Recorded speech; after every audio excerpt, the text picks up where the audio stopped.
Viviane Mosé se formou em psicologia na UFES na década de 80 e agora está de volta ao Espírito Santo para participar da cerimônia de 65 anos da universidade.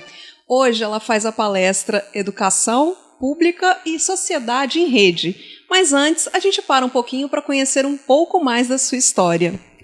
Viviane, o que a UFES representa na sua história? Olha, a UFES representa basicamente tudo, porque tudo que eu aprendi aqui.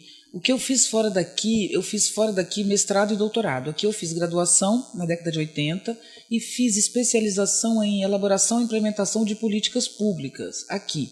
Fora daqui eu fiz mestrado e doutorado e formação em psicanálise. Mas, de fato mesmo, tudo que eu fiz depois daqui nasceu. Então eu saí do Espírito Santo com 27 anos de idade. Eu estava madura, adulta, né? Então, eu aprendi na UFES não apenas todo o conteúdo básico que eu carrego até hoje, eu retorno aos mesmos autores, porque aqui foi a minha formação, eu só multipliquei, mas aqui também na UFES foi o lugar onde eu me tornei adulta, porque eu entrei na universidade com 16 anos, fiz 17 já na universidade, já tinha passado no vestibular, já tinha saído o resultado, quer dizer, fiz e passei com 16. Então, aqui eu tive uma vida aqui, nessa universidade. Aqui eu vivi as amizades, eu vivi o amadurecimento humano, as trocas. Não apenas aqui eu aprendi psicologia, mas a gente estava do lado do Centro de Artes, então a gente vivia intensamente aqui. Aqui eu participei da Turma do Ócio, que foi a primeira grande coisa, eu vou citar isso hoje na palestra. Depois disso veio o Balão Mágico, que na verdade eu participei, mas eu sou mais antiga do que o Balão Mágico. Quando o Balão Mágico apareceu, eu já estava me formando, então eu venho, mas também participei.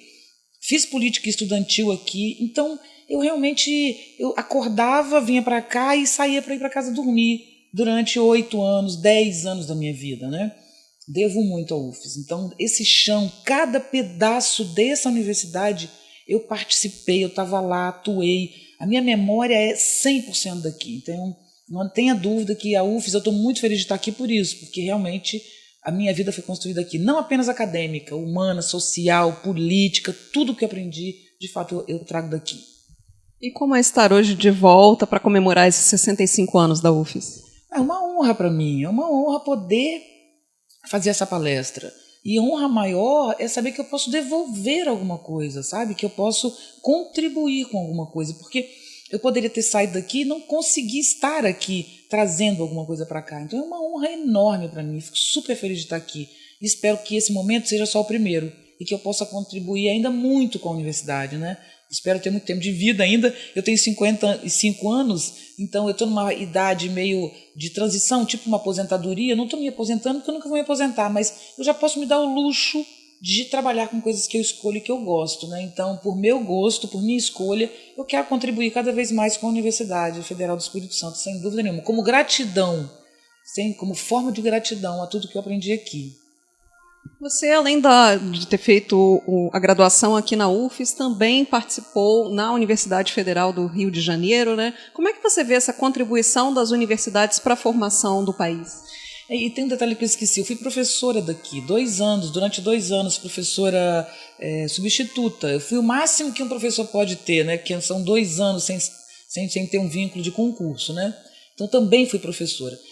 Depois daqui, eu tive uma longa vida na Federal do Rio de Janeiro, uma longa história. Fiz mestrado e doutorado lá. E como o doutorado é mais longo, são cursos longos, eu fiquei também uns 10 anos na UFRJ, cotidianamente trabalhando, né? A universidade pública, ela é essencial para o país.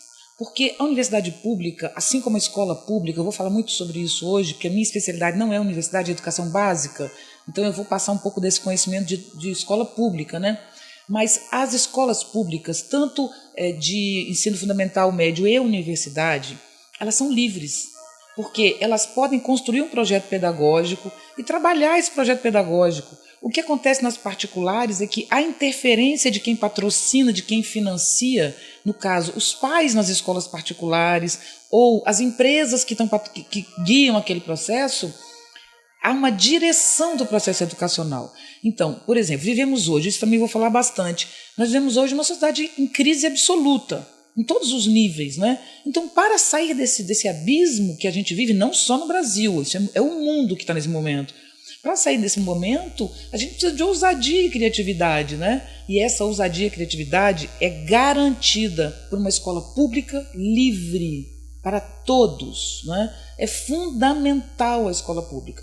Primeiro pela questão da liberdade, pela questão da ousadia, de poder realmente pensar o que quiser, de não estar preso, né? Isso é fundamental para o desenvolvimento intelectual do país. Além disso, eu nasci em Santo Antônio. Eu nasci numa comunidade simples. Meu pai tinha como valor máximo a escola. Então, eu estudei até em escolas particulares no ensino médio exatamente para entrar na universidade. Mas eu não teria condição de pagar uma universidade. Então, se a UFES não existisse, eu nem iria para o UFRJ para fazer pós-graduação. Então, UFES e o UFRJ garantiram a minha existência, entende? Eu estou aqui por isso, senão eu não estaria, né? É fundamental a existência da liberdade, da formação humana, ética, cidadã, e isso a gente garante em universidades públicas, né? Isso é o que deve ser, sem dúvida nenhuma. Não apenas porque o Brasil é um país ainda pobre, quer dizer, rico, a gente sabe, mas com uma pobreza muito grande, então não é só a universidade pública para dar acesso à população, isso é fundamental, mas não é só isso, é que o desenvolvimento acadêmico e intelectual do país depende dos espaços de liberdade garantidos pelas universidades públicas. Isso é fundamental de uma forma geral. Falando um pouquinho sobre o tema da sua palestra, Educação Pública e Sociedades em Rede, como é que a gente pode associar esses dois elementos? Eu vou associar os dois, a princípio eles são diferentes. Eu vou associar os dois porque em algum momento a nossa universidade, a nossa escola pública, ela entra numa crise enorme, não apenas por verbas, que a gente já passou por isso. E ainda tem problemas de verbas, mas a gente tem um problema maior, que é a metodologia, o que é educar no século XXI. Então, o grande desafio das universidades hoje é metodológico. Era, até ontem, né, quando o ministro decidiu cortar 30% de verbas de universidades que a gente já sabe que carecem de verbas, as universidades já têm problemas financeiros e a gente ainda anuncia corte. Esse tipo de coisa mais recente, essa coisa do corte ou do controle ideológico de quem faz baderna, né, é o que a gente tem vivido no momento. Mas fora esse momento agora, de 2019, que é um novo momento político brasileiro, o nosso desafio até ontem era a metodologia. E o que é um desafio metodológico? A sociedade não é mais um raciocínio em linha, mas ela é uma estrutura em rede. O que é pensar em rede?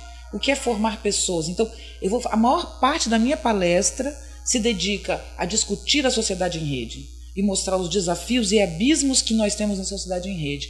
Então, nós só podemos ter uma escola nós precisamos de uma escola que leia essa sociedade, que possa atuar nela. Isso é o nosso desafio, né? Isso independente de ser pública ou privada. Porém, a universidade pública sempre foi no Brasil a universidade ponta, com os melhores resultados, as melhores pesquisas, a gente não tem nenhuma dúvida, né? Então eu vou linkar exatamente na questão metodológica, nos desafios contemporâneos. Por exemplo, suicídio, depressão, automutilação. Isso é o maior desafio da educação brasileira hoje, especialmente na educação infantil, educação infantil e ensino fundamental. Que é o suicídio de crianças, que cresceu 40% nos últimos 10 anos no Brasil. Esse é o nosso maior desafio.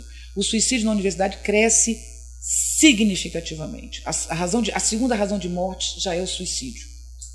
Então, considerando isso, a formação humana ganha muita força, não é? Então, esses são os desafios. E como a escola está lidando com isso? Essa é a minha questão.